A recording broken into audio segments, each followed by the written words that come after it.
We await your call. Working for you, good afternoon. Good afternoon. Now, I have a question to ask.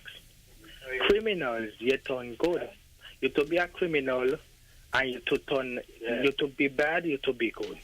Now, if I have a police record and I go look at work and I say you can't get it because I got a police record, a criminal record, but criminals turn good.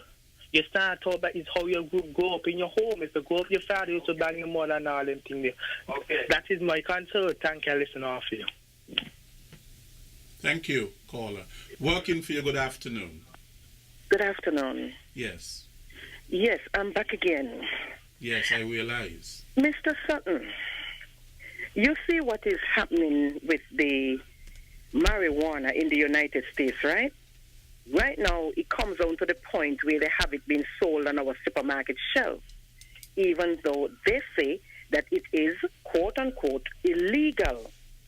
Now, in the 2012 Olympics in London, there is this swimmer from America, right, who, well, he won previously.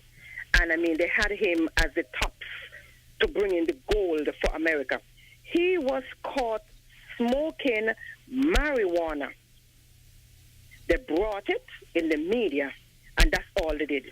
Up to now, that guy has not been disciplined. He has not been stripped of any of his gold medals. All right?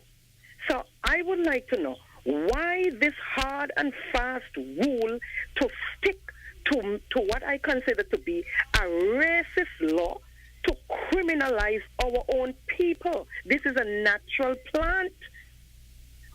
Tobacco that has been, cigarettes that has been corrupted and tainted because they have other things in it besides the tobacco to make people not only become addicted but to give them cancer.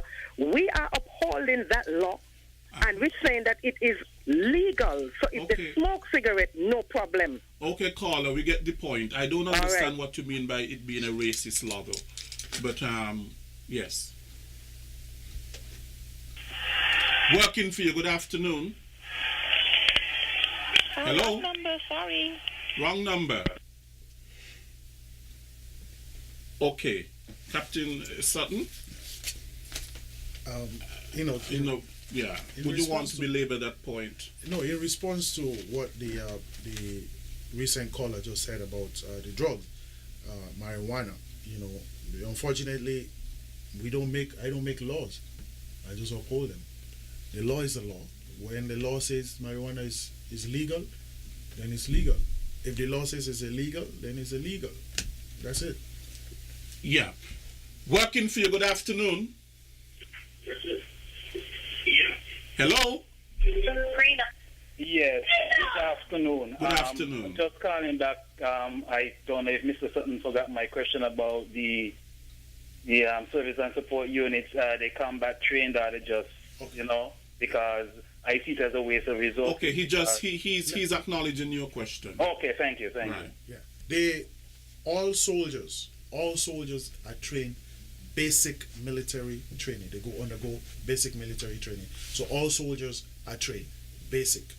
Okay, then they venture off into the different specialized areas. Mm-hmm. The drummers, the reservists, the service and support. The service and support persons are regular soldiers. They are members of Alpha Company.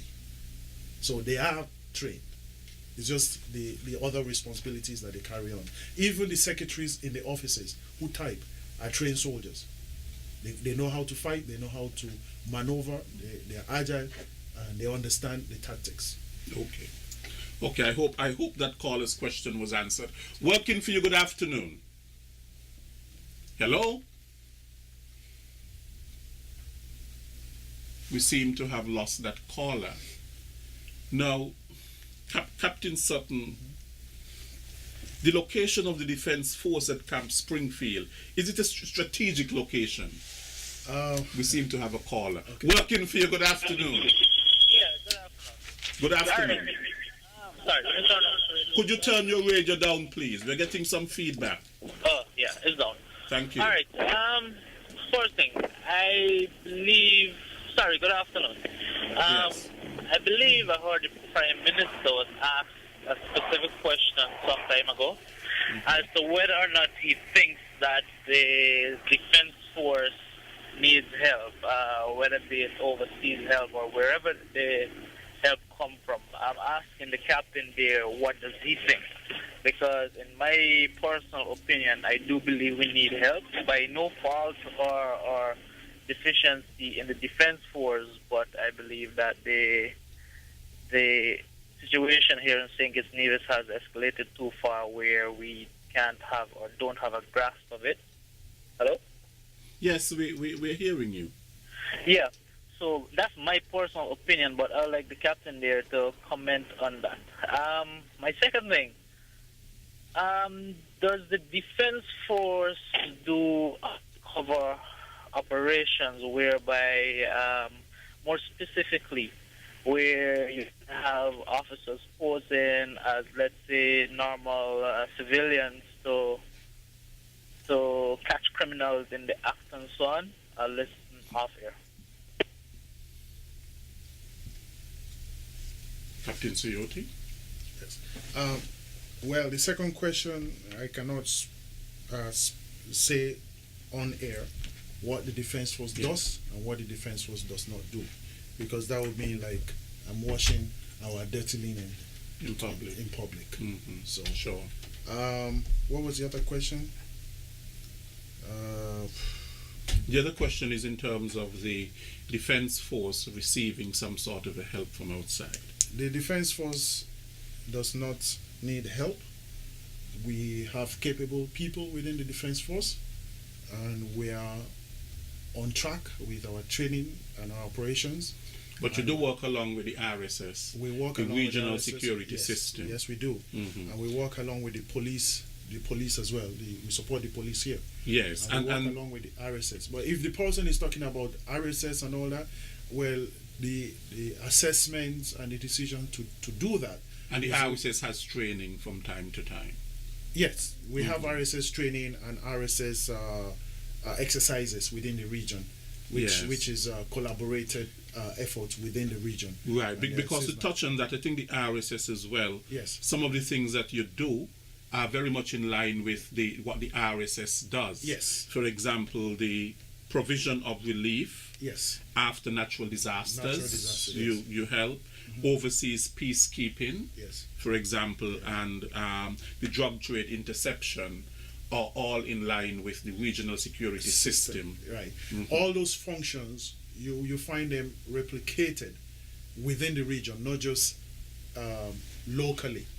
Because what we do locally, like help with relief operations and rescue operations in disasters and things like that, you do it overseas as well. Yes. Just recently we were in Dominica. Before we had soldiers in Dominica, we had soldiers in Grenada as well. Helping with recovery and relief efforts and stuff. Right. Now, Captain Kayode, I know that we can continue here and we can go on and on, Yes. but we only have a few minutes left before we basically wrap up this program today. Yes. I know that the Defense Force or the Defense Board, as it is called, met sometime in January, on January 21st, to discuss important matters of the Defense Force. And of course, Lieutenant Colonel Patrick Wallace welcomed the first meeting of the Defense Force, the Defense Board, which had not met for several years, for whatever reason. And the Government of National Unity met, the board met and discussed many matters, including promotions policy and procedures, human resource matters, and a number of personal matters that are up for review by the board. Of course, you know that the Defense Board is a requirement of the St. Christopher and Nevis Defense Force Act, Chapter 19, 14 of the revised laws of St. Christopher and Nevis. And to me, this shows the meeting of the government, the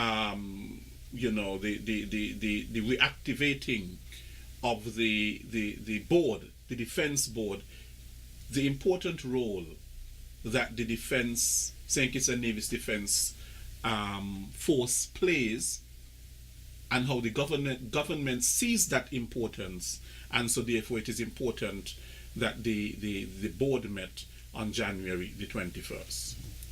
Well, I am not a member of the board. No. I really cannot speak to but whatever the board, discussed.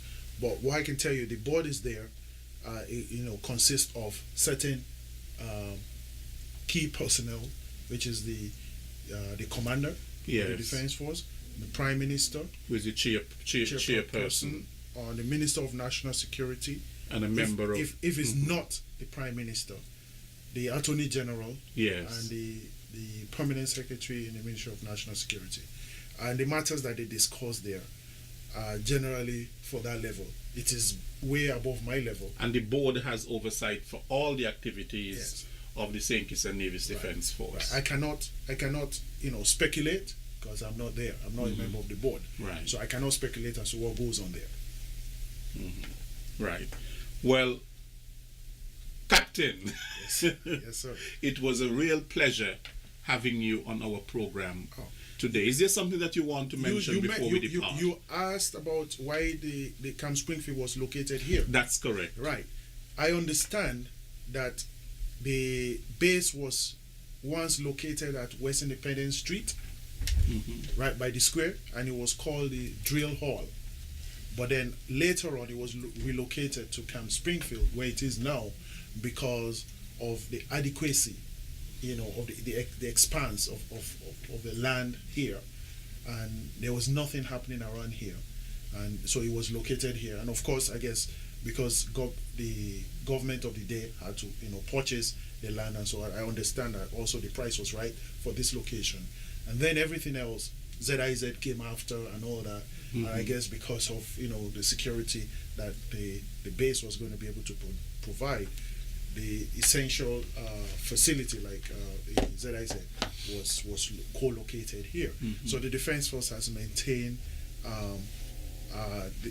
this location base ever since, and of course it has grown over the years, as we can see.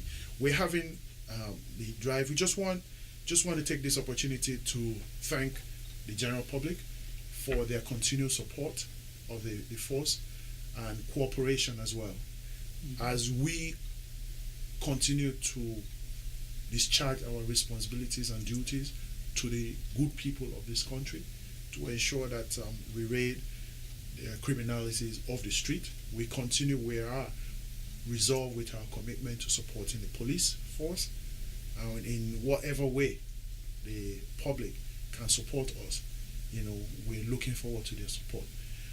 Now, young people, there are opportunities within the Defense Force, there are opportunities within the police force. They say the sky is the limit. The sky is not the limit within the military, because a 17-year-old who is dedicated, committed, and focused can get to attend one of the military academies within the United States.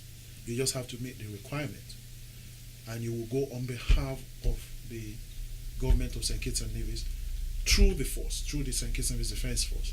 You go there, you get a world-class education, which is a degree in whatever discipline, as long as they offer it. And you will come back, you will be paid for studying. You get paid while you're there. So, like I said, the sky is not the limit.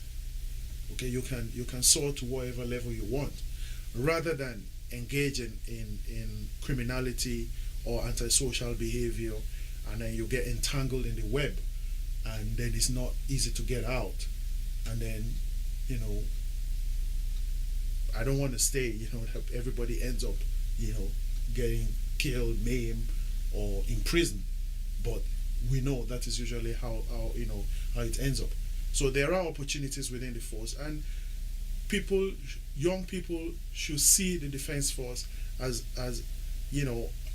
an organization that they want to be proud of, because it gives you an opportunity to serve your country at the highest level. You go overseas and you represent St. Kitts and Nevis. There are places I've been to that they have never met anybody from St. Kitts and Nevis.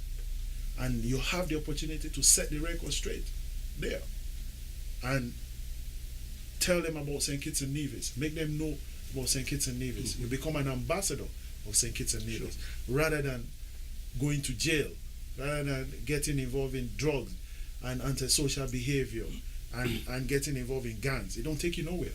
So I employ everybody to take the opportunity. Come to St. Kitts and Nevis Defense Force. Come and speak to us. Come and speak to us. See how we can help you. If you have challenges that maybe the soldiers might be able to, talk to you and help to weigh off. Let's see what we could do. You want to give it a try. Fill out the form, join the force for a little bit, and then you see if it doesn't work out for you, you can leave because you come voluntarily. Once you meet the requirements, you can leave afterwards, no problem, and then move on to other things. But I think it is worth the while of every young person to try to see what the Defense Force has to offer. Right. Captain Kayode, thank you so much. Thank you. It has been a pleasure. Thank you so much for your passion and for your appeal to young persons to join the force, the Defense Force, where they can, learn discipline and they can have so many opportunities at their fingertips. I want to thank all the callers.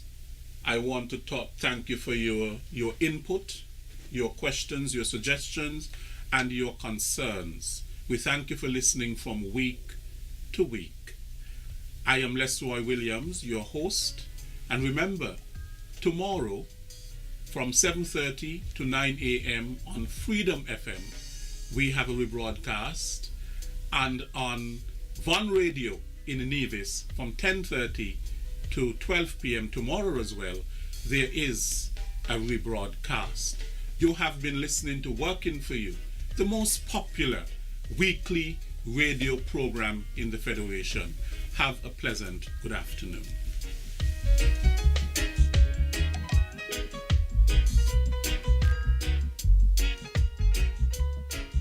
Working For You.